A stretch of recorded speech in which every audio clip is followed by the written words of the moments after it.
প্রচার করা দরকার। যারা যেমন আমাকে প্রার্থী ঘোষণা করেছে, আমি প্রচারণে আছি, এবং যাদের মনে করেন জামাতের যাদের বিএনপি যাদের মনোনীত করছে তারাও প্রচার করতেছে, এবং প্রচারের মাধ্যমেই আমরা আছি, এবং নিয়মকানুন মেনেই আমরা নির্বাচন করব। কিন্তু আমরা লেভেল প্লেইং ফিল্ড চাই, লেভেল প্লেইং ফিল্ড চাই, কারণ অনেক আশঙ্কা আছে, এর মধ্যে অনেক আশঙ্কা আছে।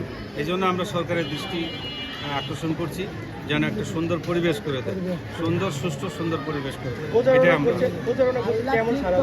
প্রচারণা অনেক সারা।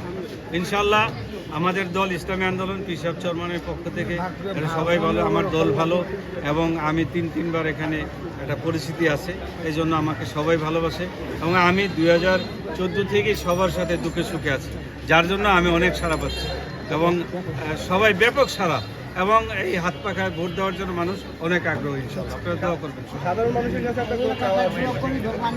সাধারণ মানুষের কাছে বর্তমানে আমি ভোট চাই, সাক্ষী চাই। ভোট তো একটা সাক্ষী, একটা ন্যায়পরায়ণ লোককে দিতে হয়, দুর্নীতিবাজকে যেন কোনো ভোট না দেয়।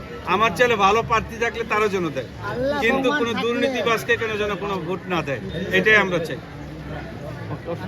আর আমাদের রহমান ভাইয়ের কিন্তু আমাদের সাথে কোনো বৈষম্য নাই, এইখানে এইসব চা চু খেয়ে গেছে।